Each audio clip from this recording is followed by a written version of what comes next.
destiny.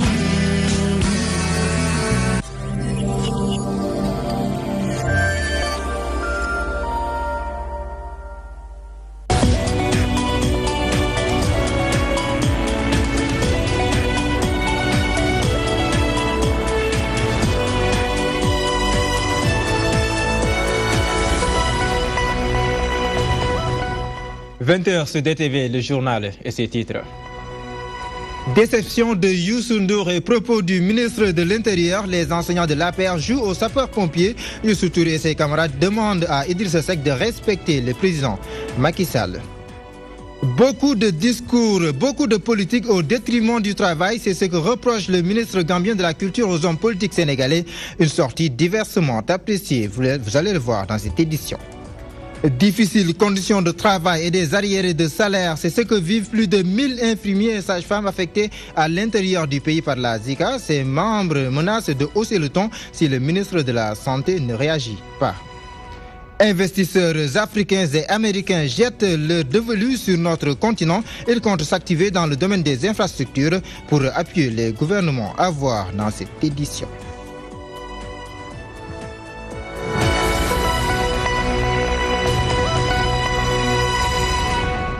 Bonsoir. Le réseau des enseignants de l'APR demande au leader du mouvement Fekke Massibole, Youssou Ndour, de discuter avec le président Macky Sall pour dissiper les malentendus. Ses membres précisent que la sortie d'Aly Ngouille Ndiaye a été déplacée de son contexte.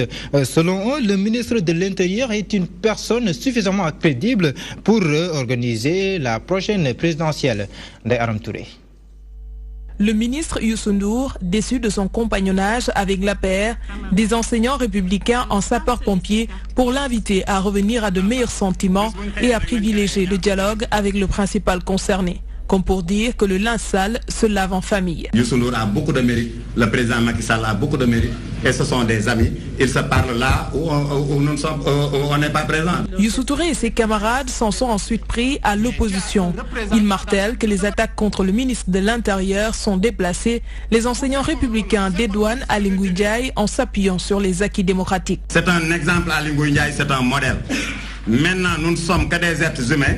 Il peut arriver que notre langue fourche. On l'a invité, il a dit ce qu'il pensait par rapport à la situation, mais tout le monde sait que on ne peut plus aujourd'hui, entre guillemets, on ne peut plus voler des élections, ce n'est pas possible. La crise scolaire interpelle ces enseignants. Ils appellent leurs camarades à retourner à la table des négociations, non sans souligner les efforts déployés par le gouvernement dans le secteur de l'éducation. Le gouvernement aussi a reçu les syndicats d'enseignants. Le gouvernement a fait des propositions. Maintenant, il s'agit aux syndicats, en tout cas aux responsables syndicaux, de parler, d'échanger avec leur base et de revenir à la table de négociation donc pour faire des contre-propositions. Et pour finir, Youssou Touré précise qu'il n'existe qu'un seul réseau des enseignants de l'APR dans le pays et il en est le chef de file. D'ailleurs, ses membres prévoient d'organiser un forum d'ici 15 jours pour réfléchir sur un programme d'activités à dérouler pour la réélection du président Macky Sall. Idrissa Seck ne respecte pas la première institution du Sénégal, c'est le sentiment de Youssou Touré. Le coordonnateur du réseau national des enseignants de l'APR ne digère pas les propos du leader du parti réuni à l'endroit du président Macky Sall et ne s'en cache surtout pas au micro de Ndeye Aram Touré. Idrissa Seck, lu ñu koy wax mooy que nous disons à Idrissa Seck d'accepter la volonté divine. Le bon Dieu est maître de tout. Donc il ne sert à rien qu'il récite des versets du Coran pour après formuler des invectives. Il est inconcevable de dire des propos outrageants à l'endroit d'autrui si tu te réclames un musulman. Il y passe tout son temps à traiter le président d'incompétent. Après on dit que l'APR insulte l'opposition. Qui insulte qui? Nous ne voulons que la paix et le président de la République nous demandent tout le temps de cultiver la paix. Le chef de l'État Macky Sall est quelqu'un de très poli. C'est pas en s'attaquant de façon outrancière au président Macky Sall qui est la première institution de ce pays. Si on est discipliné et qu'on a été bien éduqué, on ne profère pas des propos déplacés à l'endroit d'un chef de famille. 2 actes pour résumer les activités des hommes politiques sénégalais selon le ministre gambien de la Culture. Parler et faire de la politique au lieu de travailler, une sortie diversement appréciée par la classe politique. Du côté du pouvoir, l'on dénonce des propos injurieux. En revanche, opposants et membres de la société civile appellent les autorités sénégalaises à changer de paradigme. Abdoulaye Ndiaye. Le réquisitoire est sans appel, sans maître de gants. Le ministre gambien du Tourisme, Ahmad Ba, a fustigé le comportement du peuple sénégalais qui, selon lui, passe tout son temps à faire de la politique. Une sortie diversement appréciée tant du côté de l'opposition que du pouvoir. Pourquoi nous, Sénégalais, nous avons ce complexe vis-à-vis de nos autres? Pourquoi nous, Sénégalais, je commence par le président turc qui est venu dire à Macky Sall que vous avez beaucoup d'enfants, qui est venu l'humilier sur son propre terre. Et pas plus tard qu'hier, vous avez entendu aussi le ministre gambien du Tourisme nous taxer de beaux parleurs. Il ne s'adresse pas à nous, il s'adresse vraiment au gouvernement sénégalais. Mais bon, il s'adresse d'une certaine manière au Sénégal. Et ça, c'est dû au comportement de nos autorités. Regardez aujourd'hui, par exemple, quand vous êtes acteur politique et que vous restiez 2 semaines, 3 semaines à vous consacrer dans des choses professionnelles ou autres, les gens vous disent que vous ne faites pas du terrain. En fait, faire du terrain, c'est quoi? Je crois qu'il faudrait que nous adaptions nos démarches par rapport aux réalités changeantes. Et c'est regrettable, mais effectivement, nous passons tout notre temps à faire de la politique. Du côté de la société civile, cette sortie ne doit pas faire l'objet de polémiques. Néanmoins, elle doit pousser les leaders du pouvoir comme de l'opposition d'en tirer les leçons. Il faut dédramatiser cette déclaration. Ce n'est pas une question diplomatique, ni de coopération, ni une question entre États. C'est une déclaration d'un frère gambien pour des frères sénégalais. Maintenant, c'est à nos responsables, que ce soit étatique, gouvernemental, partis politiques, politiciens et autres, de se ressaisir et de savoir que nous sommes un peu devant la scène internationale. Nos voisins tirent beaucoup de nous et d'aller vers l'essentiel. Parfois, il y a un peu aussi de polémiques sur des choses sur lesquelles nous devons aller sur l'essentiel. Le ministre gambien du Tourisme a fait cette sortie lors d'une journée d'intégration organisée entre le Sénégal et la Gambie. Vrai ou faux, en tout cas, celle-ci mérite des réflexions profondes. Autre réflexion, les détournements de deniers publics et l'instrumentalisation de la justice sont devenus monnaie courante au Sénégal. Déclaration du coordonnateur du mouvement And Dolel Khalifa Sall, ce souteneur du député-maire de Dakar, impute la responsabilité au président Macky Sall. Le mouvement ADK a organisé aujourd'hui une grande caravane. Kodenga était de la partie. Le mouvement And Dolel Khalifa manifeste son indignation face à ce qu'il considère comme les dérives du régime en place, détournement de deniers publics, gestion gabégique épinglée par des rapports, entre autres mots qui caractérisent la gouvernance du président Sall de l'avis du coordinateur. Nous avons tous compris qu'aujourd'hui, il y a trop de dérives, il y a des détournements, il y a une gestion clanique, il y a une gestion partisane. Il y a un problème de respect, en tout cas des engagements à l'endroit du président Macky Sall. Les Sénégalais, on est pratiquement dans un état policier. Vous avez vu aujourd'hui la police. Il y a trop de police aujourd'hui. Nous ne sommes pas là pour faire des dérives. Nous avons organisé une caravane la semaine passée. Nous n'avons rien fait. Aujourd'hui, ce qui nous intéresse, c'est de dénoncer, mais sensibiliser la population dakaroise. Le mouvement de soutien au maire de Dakar disqualifie le ministre de l'Intérieur pour l'organisation de la présidentielle de 2019. Les partisans de Khalifa Sall, nous récusons vraiment fermement le ministre Aly Ngouille Ndiaye. Aly Ngouille Ndiaye est tellement partisan qu'il n'est pas à mesure d'organiser des élections transparentes. Ce n'est pas possible. Aly Ngouille Ndiaye est excessivement partisan. Un homme aussi partisan ne peut pas organiser des élections transparentes. Venu prendre part à cette caravane de sensibilisation, le premier adjoint au maire de Sicap Liberté juge trop court les délais de 2 mois pour la réouverture des inscriptions. Est-ce qu'au bout de 2 mois, on peut réellement inscrire tous ces Sénégalais-là? Ils savent bien que si ces 2 millions de Sénégalais sont inscrits, Macky Sall ira au 2e tour. Donc ils veulent escamoter quand même la procédure et nous faire et contacter les choses et ouvrir cette possibilité-là sur une durée très courte. Le mouvement ADK compte prendre part à la marche de l'opposition prévue le 9 mars prochain. Sur un tout autre registre, centre de formation judiciaire, 38 nouveaux greffiers ont reçu leur diplôme. Ils promettent de servir dignement leur pays.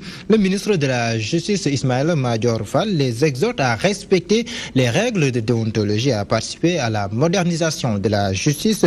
La cérémonie de remise de parchemin s'est tenue en présence de Kibissa Johnny.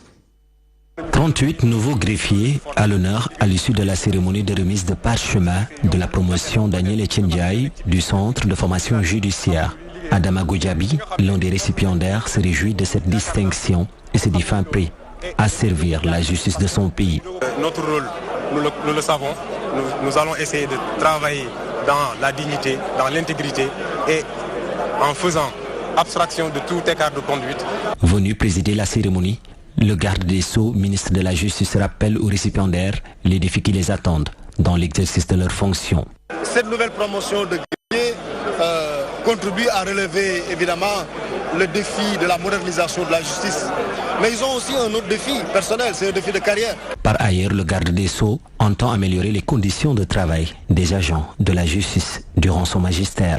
Le gouvernement va faire tous les efforts pour rendre meilleures les conditions de travail des greffiers. Après 2 ans de dur labeur, ces 38 nouveaux greffiers sortent du centre de formation judiciaire avec leur diplôme en poche. Ils promettent ainsi de servir dignement leur pays. Les travaux entamés par le comité de concertation sur la modernisation de la justice au Sénégal sont sur la bonne voie.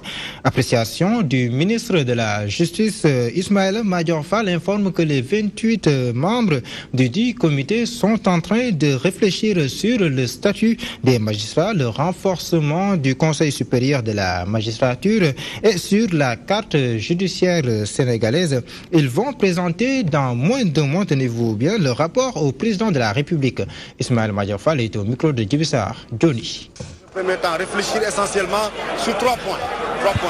Le premier point consiste le statut des magistrats. Qu'est-ce qu'il y a dans le statut des magistrats qui peut être discuté et qui peut faire l'objet d'une amélioration. Le deuxième point porte sur le Conseil supérieur de la magistrature. Est-ce qu'il est opportun d'élargir aujourd'hui la composition du Conseil supérieur de la magistrature? Est-ce qu'il est opportun aujourd'hui de revoir le mode de fonctionnement du Conseil supérieur de la magistrature? Dans quelle mesure on peut revoir les attributions du Conseil supérieur de la magistrature? Et enfin, le comité aura aussi à réfléchir et à formuler des recommandations sur la carte judiciaire du pays. Est-ce que l'organisation juridictionnelle que nous avons, avec des tribunaux d'instance, des tribunaux de grande instance, des cours d'appel, une cour suprême, est encore rationnelle et encore efficace? Est-ce qu'il ne faut pas envisager une nouvelle configuration ou bien une amélioration de la carte judiciaire? La santé, plus de 1000 agents de la JICA sont affectés dans des zones reculées du pays depuis janvier 2017. Une très bonne chose, seulement ces infirmiers et sages-femmes déplorent leurs mauvaises conditions de vie. À cela s'ajoutent des arriérés de salaire. Ces agents tirent la sonnette d'alarme et préviennent le ministre de la Santé. Si leurs problèmes ne sont pas résolus dans un mois, ils menacent de paralyser le système, nous dit Yamakoli. 1062 agents de la JICA, composés d'infirmiers et de sages-femmes, déplorent les conditions difficiles en milieu rural. Ils ont tenu une assemblée générale pour réclamer leurs droits.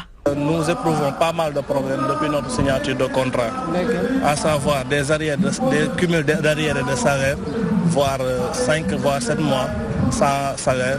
Ensuite, avec des conditions de vie extrêmement difficiles. On nous paye des fois parfois sans nous délivrer de bulletins de salaire. Aussi, par rapport à la couverture médicale, on ne nous prend pas en charge. 6 à 7 mois de salaire non payé, ainsi que le manque de couverture médicale, entre autres, sont les mots de ces employés. Ce qu'il nous a promis, c'est tout d'abord, à notre rencontre avec lui, à l'issue de cette rencontre, il nous a promis de nommer un point focal qui sera chargé de nous délivrer des bulletins de salaire, de nos copies de contrat, etc. Ensuite aussi, il nous a promis de décanter la situation par rapport aux arriérés de salaire, dans les meilleurs délais. Il nous a aussi promis de tenir des réunions trimestrielles pour un suivi, des réunions trimestrielles pour le suivi et évaluation. Si les revendications ne sont pas prises en charge, les agents de la JICA comptent paralyser le système. Bon, maintenant, ce que nous comptons faire, c'est ce qui nous a réunis ici aujourd'hui. C'est-à-dire de dénoncer la situation dont nous vivons. Et si vraiment aussi le ministre ne tient pas compte de tout cela, on n'hésitera pas de paralyser le système. Le ministre de la Santé a promis à ses agents de régler la situation. Ces infirmiers et sages-femmes affirment que si rien n'est fait d'ici fin mars 2018, ils comptent passer à la vitesse supérieure. Vous le savez, le Sénégal et la Mauritanie vont bientôt signer des accords de pêche. Le ministre de la Pêche et de l'économie maritime informe que le rapport des travaux d'études sera connu à la fin du mois de mars. Omar Gueye a fait cette déclaration lors d'une visite au marché central aux poissons. Il était pour constater de visu les travaux de rénovation de ce complexe commercial. C'est un reportage d'Abdoulaye Wanyaga. Le ministre de la Pêche s'est rendu ce jeudi au marché central aux poissons. Il était venu s'enquérir des travaux de rénovation de ce complexe halieutique. Une visite qui intervient 100 jours après la nomination d'un nouveau directeur. À cette occasion, le ministre a évoqué la question des accords de pêche en vue entre le Sénégal et la Mauritanie. Nous sommes en train de travailler et nous serons prêts pour cette date-là. Le ministre s'est également prononcé sur la question des accords de pêche qui lient le Sénégal à la Guinée-Bissau. La Guinée-Bissau, nous avons des accords, vous le savez. Nous avons 300 licences pour la Guinée-Bissau. Nous avons aussi des accords avec la Gambie pour 250 licences. Donc le problème avec la Guinée-Bissau n'est pas le même qu'avec la Mauritanie. Avec la Mauritanie, nous n'avons pas de protocole d'accord au moment où nous parlons. Très satisfaits de la rénovation de leur lieu de travail, les mareyeurs magnifient cette réalisation de leur vieille doléance. Avant d'union,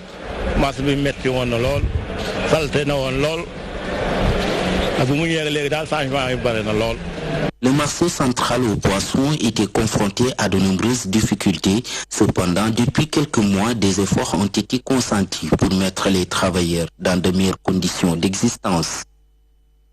Parlons de la crainte des résidents des immeubles de Anne-Maris. Leurs bâtiments menacent ruine depuis presque une dizaine d'années. Le ministre du Renouveau urbain est pointé du doigt. Ses habitants soutiennent que le ministre Diène Farba Sarr bloque le projet de reconstruction de leur immeuble. Ibrahim Fall pour plus de détails.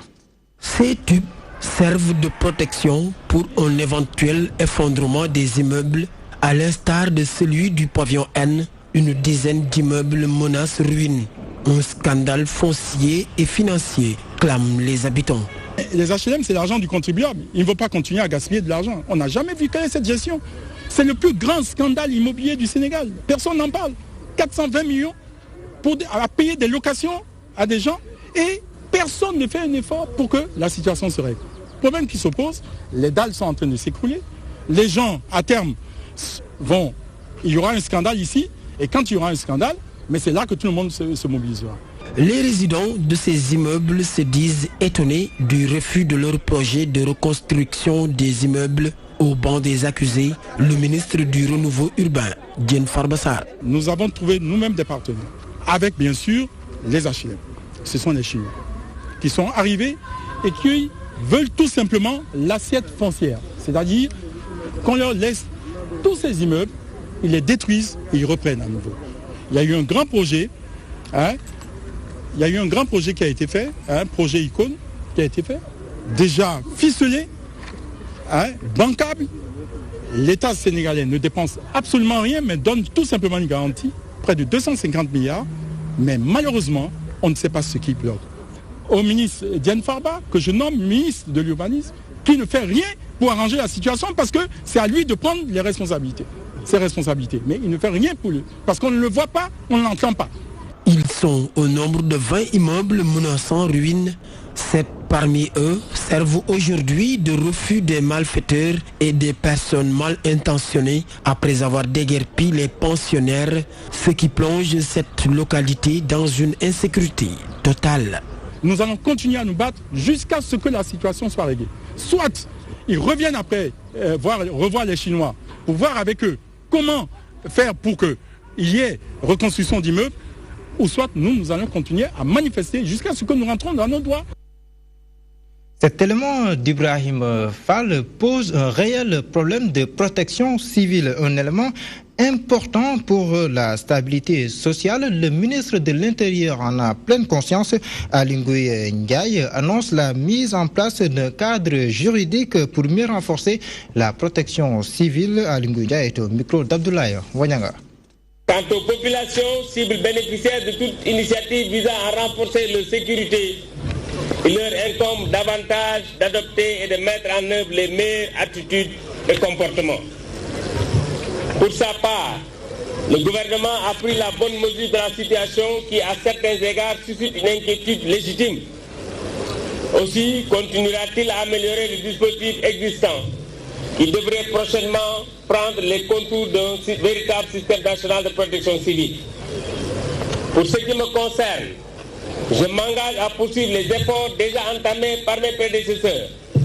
Dans cette dynamique, le dispositif organisationnel et fonctionnel pourrait être enrichi d'une structure dont le statut juridique devrait lui permettre de mieux exercer les missions assignées à ce domaine névralgique de l'action publique.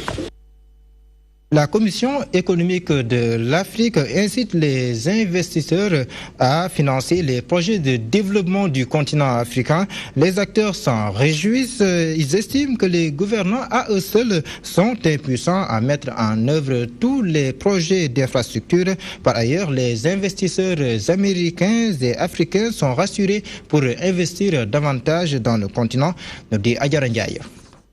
Pour promouvoir le développement en Afrique, la Commission économique pour l'Afrique incite les investisseurs américains et africains à mettre leur financement dans le secteur de développement dans le continent. Selon les acteurs, l'emploi des jeunes est primordial pour booster l'économie des pays africains. En fédérant les ressources américaines, nous avons l'ouverture sur toutes les nouvelles technologies, tout le e-commerce. D'ici quelques semaines sur le continent, nous allons signer la zone de libre-échange continentale qui est très importante parce que ça va ouvrir les marchés. Nous estimons que l'échange intercontinental va passer de 17% à peu près 25%. Avec tout cela, nous aurons besoin d'augmenter et d'améliorer l'infrastructure. Nous aurons besoin d'augmenter les entrepôts, les dépôts et nous aurons besoin de financement.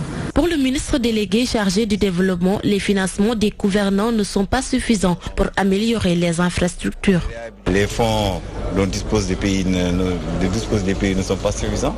Il faut faire encore le tour du monde pour structurer un financement opérationnel qui puisse quand même faire démarrer ces sociétés. Il n'y a pas de problème. Nous avons maintenant une option de réhabiliter, au moins, pour que la société fonctionne, en attendant que de gros investissements viennent pour refaire cette ligne. C'est une ligne centenaire.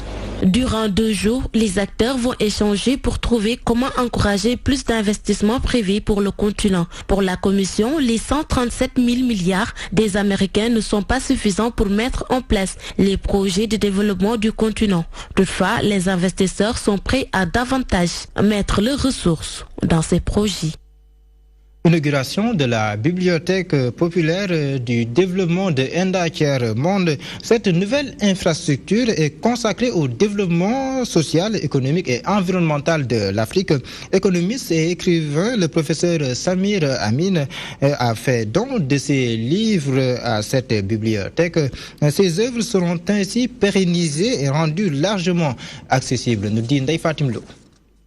Pour construire un autre monde et développer les pays africains, il est nécessaire de faciliter l'accès au savoir aux jeunes, chose que Enda Tiers Monde a compris. Service moderne doté autant de ressources numériques que de documents imprimés, la Bibliothèque populaire du développement va offrir de la documentation. Le travail que lui, il symbolise, que beaucoup d'intellectuels, de militants ont fait pour que les acteurs du Sud, les pays africains, s'émancipent.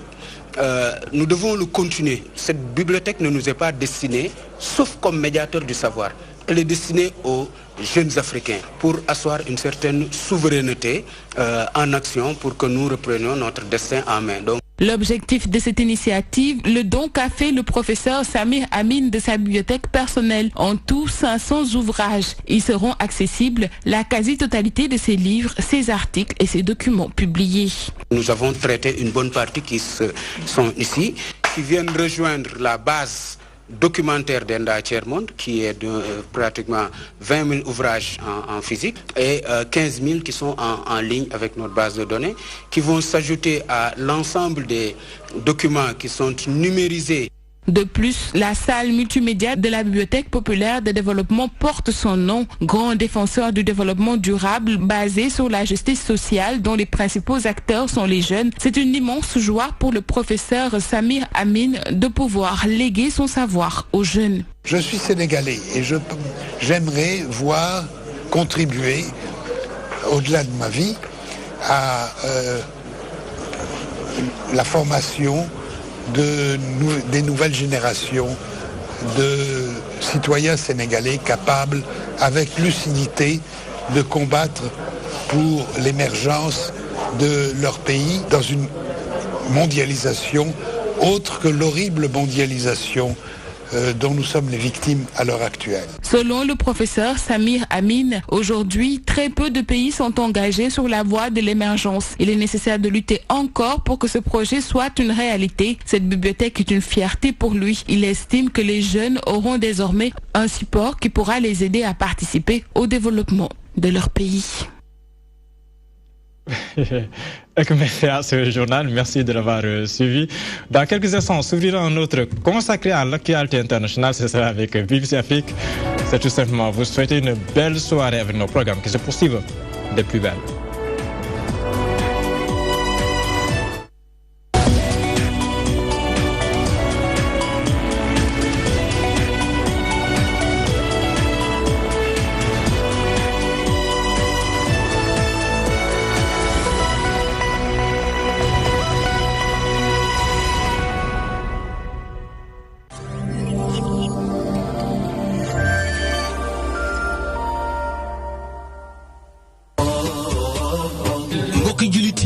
l'islam.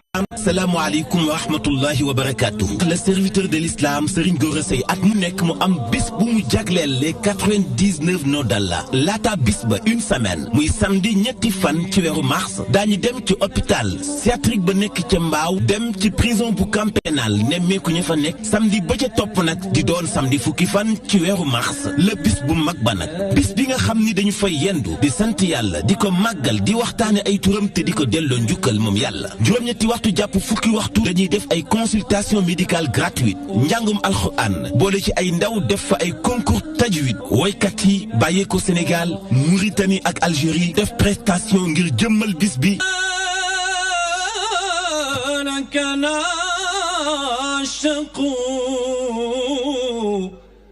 ولطيب وصلك دائما نتشوق الشمس تظهر من جبينك ضوءها